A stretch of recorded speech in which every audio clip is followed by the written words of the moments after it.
कीटनाशक दवाई से लेकर के हर चीज किसान की महंगी हो गई और पैदावार को जो मूल्य मिल जाना चाहिए था वो नहीं मिल पा रहा है। और यही भारतीय जनता पार्टी जब इन्हें वोट चाहिए था तो जनता को भरोसा दिलाया था कि 2022 तक किसानों की आय दोगुनी हो जाएगी। हमारा आपका कैलेंडर बदल गया, 2023 आ गया, लेकिन भारतीय जनता पार्टी अभी भी 2022 में ही है और उनके लिए 2022 आएगा ही नहीं, क्योंकि अगर 2022 उनका आ जाएगा तो उन्हें किसानों का आय दोगुनी कैसे होगी उसका जवाब देना पड़ेगा। इसलिए भारतीय जनता पार्टी का 2022 अभी तक नहीं आया है और जिस तरीके से अन्याय हो रहा है हम और आप कल्पना नहीं कर सकते। जिस देश में प्रधानमंत्री जी ने ये कहा हो कि अन्ना पशु सड़क पर हैं, अन्ना पशु से किसानों का नुकसान है, उस प्रदेश में कोई न कोई एक्सीडेंट हो रहा है, किसी न किसी का जान जा रही है। इतनी टकराने से, एक्सीडेंट से किसानों की कहीं भी जान नहीं गई होगी जितनी उत्तर प्रदेश में गई है जान अन्ना जानवरों की वजह से। इतना फसल का नुकसान भी कभी नहीं हुआ। और सोचिए, देश के प्रधानमंत्री जी ने कहा था, अगर ये सरकार देश के प्रधानमंत्री का नहीं सुन रही तो आखिरकार सरकार किसके लिए काम कर रही है? और इन्वेस्टमेंट तो ये केवल धोखा देना है। ये विदेश जो घूम आए हैं ये केवल घूमने गए थे और एमओयू कोई ऐसा नहीं कि इन्वेस्टमेंट आ गया है। और रायबरेली से बेहतर कौन समझेगा यहाँ किस जमाने में इन्वेस्टमेंट आया, किस जमाने में कारखाने लगे। आज रायबरेली के लोगों का ये सवाल होता है कि कारखाने कैसे चलते रहे। इसलिए ये केवल धोखा है। चुनाव 24 का आ गया है, इसलिए जगह जगह ये इन्वेस्टमेंट मीट करेंगे। जो लोग 2 सरकारों में न हमारे पुराने कारखाने चला पाए हों, चलते हुए जिनके कारखाने बंद हो गए हों, वो इन्वेस्टमेंट क्या लाएंगे। और अगर इन्वेस्टमेंट लाने की बात है तो ये बताएं कि किस इंडस्ट्रियल पॉलिसी से इन्वेस्टमेंट ला रहे हैं। और अभी तक जो इन्वेस्टमेंट आया है, पिछले एमओयू होने साइन हुए तो उसके बाद कितनी इंडस्ट्री को इन्होंने इंसेंटिव दिए हैं। अगर इंसेंटिव नहीं दिया, बजट से पैसा नहीं दिया, कोई पॉलिसी नहीं थी, इसका मतलब जमीन पर कुछ नहीं उतरा। तो जो सरकार के लोग होते हैं वो जानते हैं कहाँ झुकना होता है। सर 2024 को लेकर रायबरेली के लिए आपकी पार्टी क्या रणनीति कर रही है? ये सवाल अभी मत पूछिए सर, इसका जवाब चुनाव आने पर दिया जाएगा। भारत जोड़ो यात्रा में शामिल नहीं हुए थे अखिलेश भैया। पुलिस का क्या वास्तव में अत्याचार बढ़ गया? त्रिवेणी एक्सप्रेस पर फिर एक छात्रा के साथ दुराचार। देखिए, पुलिस को जो काम करना चाहिए वो काम नहीं कर रहे। आपको याद है मुख्यमंत्री जी कहते थे कि मैं 12 बजे तक सोता हूँ। याद कीजिए, अभी मैं पुलिस हेडक्वार्टर गया था तब मुझे पता लगा कि मुख्यमंत्री जी हम लोगों के लिए नहीं कह रहे थे, वो अपनी पुलिस के लिए कहते थे कि पुलिस 12 बजे तक सोती है। पुलिस को जो काम करना चाहिए वो काम नहीं कर रही, उसके अलावा सब काम कर रही है। इतनी करप्ट पुलिस कभी नहीं हुई जितनी भारतीय जनता पार्टी की सरकार में करप्शन किस लेवल पे पहुंच गया। कांग्रेस की भारत जोड़ो यात्रा को किस नजर से देख रहे हैं? क्या कारण? मुबारकबाद देता हूँ, यात्रा और लंबी चले। अखिलेश जी, कल प्रधानमंत्री ने हरी झंडी दिखाई है, टी शर्ट पहनने पे क्यों इतनी चर्चा हो रही है? हमने कभी नहीं की, हम किसी के पहनावे पे चर्चा नहीं करते। जब हम वाराणसी वाले क्रेज को लेकर क्या कहेंगे? क्रेज वाराणसी में जो डिब्रूगढ़ तक चालू हुआ है वो, देखिए आप भी कंफ्यूज हो गए। अरे भाई देखिए, ऐसा है, ये पत्रकार साथी ये एकदम सही सवाल पूछा। मैं जानता हूँ ये सच्चाई जानते हैं इसलिए सवाल पूछ रहे हैं। ये जो पानी का जहाज जो चल रहा है ये पिछले कई वर्षों से चल रहा है, ये नया नहीं है। मुझे तो किसी ने जानकारी दी है 17 साल से ही चल रहा है और केवल कुछ हिस्सा जोड़ दिया है, उसको कह रहे कि हमने शुरू किया है। ये बीजेपी के लोग प्रचार करने में, झूठ बोलने में बहुत आगे हैं। और सुनने में यहाँ तक आया है कि जो पानी का जो जहाज है क्रूज, वो अकेला क्रूज नहीं है, उसमें कुछ और भी है, उसमें बार भी सुनने में आ रहा है। तो बताओ, माँ गंगा पर अभी तक तो हम लोग आरती सुनते थे, पूजा पाठ की चीजें सुनते थे। हम लोग कई बार वहां पर गए हैं, नाव में बैठे हैं, तो लोग समझाते हैं कि ये चीज करनी, ये चीज नहीं करनी, क्योंकि ये धार्मिक स्थान है।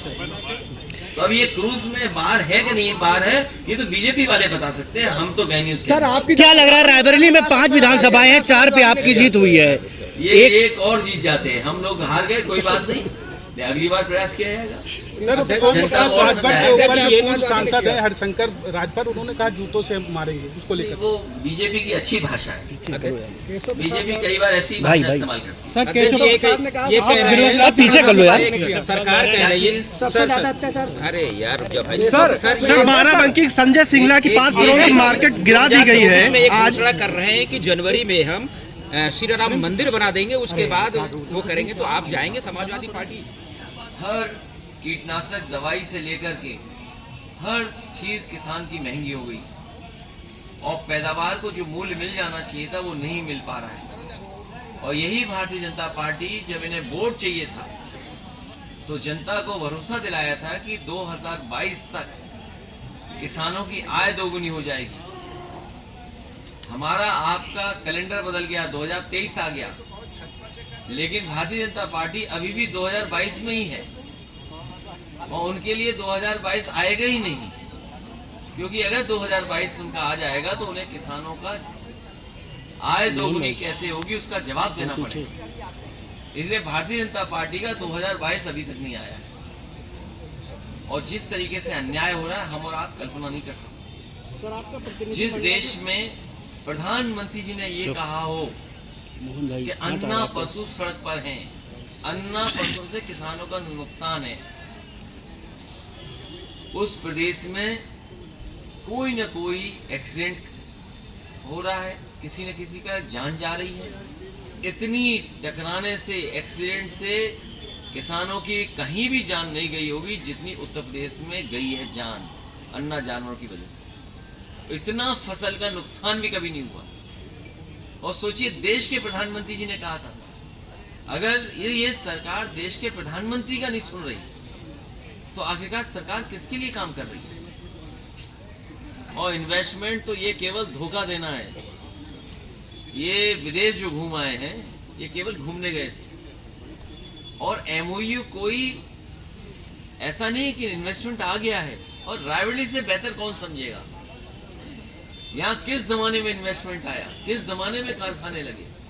आज रायबरेली के लोगों का ये सवाल होता है कि कारखाने कैसे चलते रहे। इसलिए ये केवल धोखा है। चुनाव 24 का आ गया है, इसलिए जगह जगह ये इन्वेस्टमेंट मीट करेंगे। जो लोग 2 सरकारों में न हमारे पुराने कारखाने चला पाए हों, चलते हुए जिनके कारखाने बंद हो गए हों, वो इन्वेस्टमेंट क्या लाएंगे। और अगर इन्वेस्टमेंट लाने की बात है तो ये बताएं कि किस इंडस्ट्रियल पॉलिसी से इन्वेस्टमेंट ला रहे हैं। और अभी तक जो इन्वेस्टमेंट आया है, पिछले एमओयू होने साइन हुए तो उसके बाद कितनी इंडस्ट्री को इन्होंने इंसेंटिव दिए हैं। अगर इंसेंटिव नहीं दिया, बजट से पैसा नहीं दिया, कोई पॉलिसी नहीं थी, इसका मतलब जमीन पर कुछ नहीं उतरा। तो जो सरकार घूमने गए 6 साल में कोई और जनता को धोखा देने के लिए ये निवेश के कार्यक्रम शुरू होंगे। सर ये देखा जा रहा है लगातार सत्ता पक्ष और विपक्ष में ट्विटर वार खूब चल रहा है और अश्लीलता उस पर फैलाई जा रही है, इसको किस नजरिए से तो बीजेपी फैलाती है, किस नजरिए से देख रहे हैं? ये आपको कहना चाहिए। देखिए, बीजेपी बड़ी होशियार पार्टी है मोहन भाई, इतनी होशियार पार्टी है जिसकी आप और हम कल्पना नहीं कर सकते।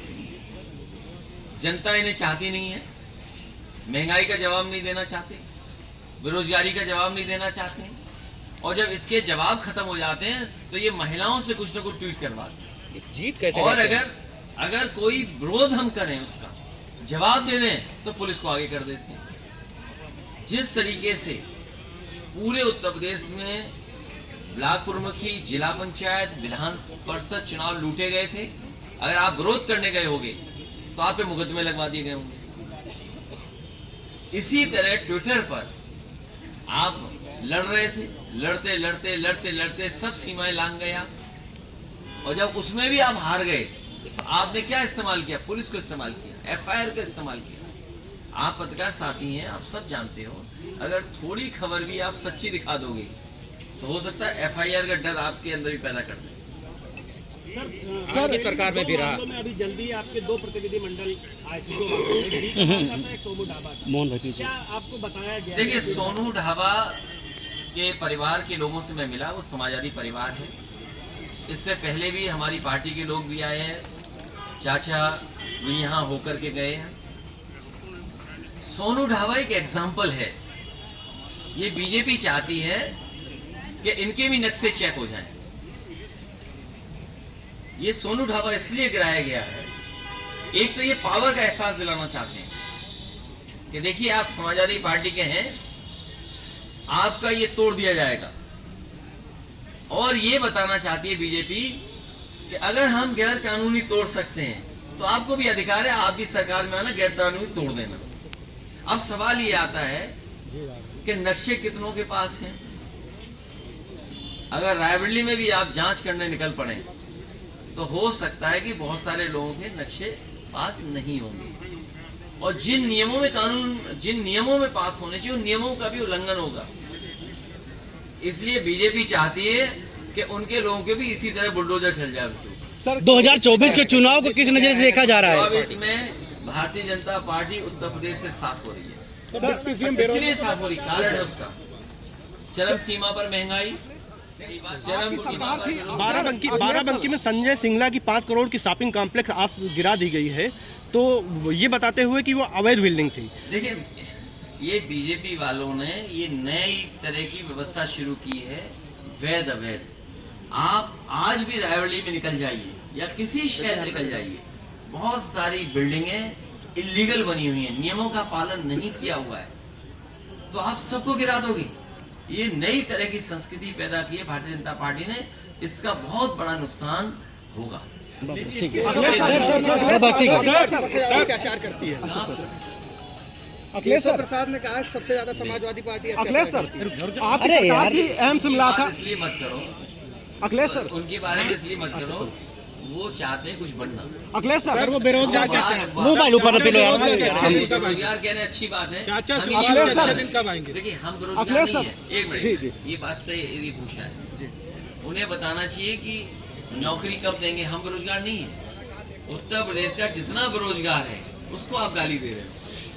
चाचा के सरकार में रह करके आप गाली दे रहे हो। चाचा के अच्छे दिन कब आएंगे? चाचा हमारे साथ हैं और संगठन में हो। अखिलेश सर, आप उन्हें मुख्यमंत्री बना रहे थे केशव मौर्य जी को, कुछ जवाब आया? उन पे एक विधायक नहीं, अब क्या बना दें यार तुम यार माधव, मैं भी कंफ्यूज था, मुझे लगता था कि कुछ विधायक होंगे इनके पास। अब सोचिए, जो डिप्टी सीएम हो, जिनके पास बजट नहीं हो।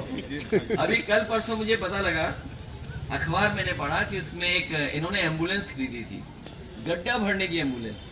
सोच सकते हो आप, एक गड्ढा भरने की एम्बुलेंस खरीदी थी, वो एम्बुलेंस ही नहीं चल रही है जब वो पीडब्ल्यूडी मिनिस्टर थी। सोचिए कितने बजट के मालिक थी, और आज जिस विभाग में है उसका अपना कोई बजट नहीं है। तो बताइए उनका प्रमोशन हुआ है या डिमोशन हुआ है? लेकिन उन्हें तो यही नहीं पता है कि स्टूल क्या होता है, कुर्सी क्या होती है। अखिलेश सर, एक लास्ट क्वेश्चन है, आपकी सरकार थी एम शिमला रायबरेली को, और इसके बाद अब 24 का जो चुनाव है उसमें 4 आपके विधायक हैं यहाँ पर, क्या लग रहा है लोकसभा की सीट में समाजवादी पार्टी अपना सांसद उतारेगी क्या सर? देखिए, मैं केवल एक नहीं दिया रायबरेली को, मुझे याद है कि जितने भी प्रस्ताव आए होंगे उस समय पर, चाहे सड़कें सेंट्रल रोड फंड के, सैनिक स्कूल के, केंद्रीय विद्यालय के, ये ड्राइविंग वाला जो बना हुआ इंस्टीट्यूट आपका, मोटर ट्रेनिंग इंस्टीट्यूट आपका, ये एम्स का, तमाम प्रस्ताव जो हम लोगों के थे, सड़क, बिजली के या न्याय खत्म होने लगे, तो समझ लीजिए ये सरकार जाने वाली है, जनता इनको जवाब देगी। और आपसे बेहतर कौन जानेगा, रायबरेली के लोग हो, जब जब लोगों ने संविधान और कानून को तोड़ा है तब तब जनता ने इनको सफाया किया है। योगी सरकार के एक मंत्री ने सोनिया गांधी को डायरेक्टली अटैक करते हुए, अखिलेश भैया, योगी सरकार के एक मंत्री ने सोनिया गांधी पर अटैक करते हुए उनको आखिरी अंग्रेज कहा है, उसको लेकर आप क्या सोच रहे हैं? देखिए, ये भारतीय जनता पार्टी के लोग जब ये खोखले हो जाते हैं तब व्यक्तिगत लड़ाई लड़ते हैं। व्यक्तिगत लड़ाई नहीं लड़नी चाहिए, और ये देश विदेश इन्हें जवाब नहीं देना है बेरोजगारी का। और जो सरकार सब चीजें बेच दे, जो सरकार सबको बेच दे, और अगर इस तरह की भाषा भारतीय जनता पार्टी के लोग इस्तेमाल कर रहे हैं, तो आखिरकार ये विदेश जाके इन्वेस्टमेंट क्यों लाना चाहते हैं? ये विदेश से इन्वेस्टमेंट भी चाहते हैं, और विदेश के पे इस तरह की टिप्पणी भी करेंगे। और मैं एक बहुत अच्छा एग्जांपल देना चाहता हूं आपसे।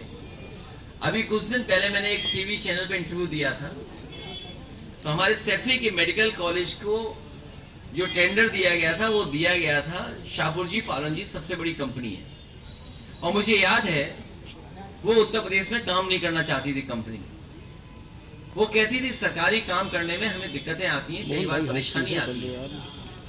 तो मैंने उनसे खुद निवेदन किया था कि ये उत्तर प्रदेश में आप काम करिए और जिस तरीके से आप दुनिया में अच्छे अच्छे काम करते हैं और बहुत ही स्टैंडर्ड के काम करते हैं, आप यहाँ पर मेडिकल कॉलेज बनाइए। और मुझे खुशी हुई इसके बाद कि सड़क के बाद उन्होंने मेडिकल कॉलेज बनाना शुरू कर दिया था हमारे इटावा सैफई में। अभी सुनने में आया है कि उस कंपनी को भगा करके आपके जिले के एक किसी आदमी को काम दे दिया है। हमें उसमें कोई आपत्ति नहीं है, काम मिल गया हो नहीं मिल गया हो। सवाल ये है कि एक तरफ तो आप इन्वेस्टमेंट लेने के लिए उन कंपनियों के घर जा रहे हो और दूसरी तरफ वही कंपनी जब आपके प्रदेश में काम कर रही है, क्योंकि आपकी स्वजाति है इसलिए उसको ठेका दे दिया आपने। हालांकि ये भाषा मुझे नहीं इस्तेमाल करनी चाहिए, लेकिन कोई इन्वेस्टमेंट आना चाहिए इसलिए भाषा में इस्तेमाल कर रहा हूँ। आप भारत जोड़ो शाहपुर जी पालन जैसी कंपनी को आप भगा दोगे और अपने खासम खास ठेकेदार को ठेका दे दोगे, तो क्या उम्मीद करोगे कि आप वो कंपनी आपके उत्तर प्रदेश में इन्वेस्ट करने आएगी? कल को दूसरे की सरकार आ जाएगी तो आपकी कंपनी को भगा दिया जाए। 2024 को लेकर रायबरेली में समाजवादी पार्टी की क्या रणनीति रहेगी? ये विचार होगा जब चुनाव आएगा उस समय। कांग्रेस गठबंधन सर, कांग्रेस से तो गठबंधन होगा। दौरे पर किस नजरिए से देख रहे हैं? वो बताने आ रहे होंगे कि कितनी नौकरियां उन्होंने दी हैं और कितना पूर्वांचल का विकास किया है। ये जितने लोग दौरे पे आ रहे हैं ये इन्वेस्टमेंट बताएंगे कि पूर्वांचल में क्या क्या कारखाने लगे हैं पिछले 6 साल में और कितने लोगों को नौकरी मिल गई। गठबंधन रहेगा कांग्रेस से सर 24 में।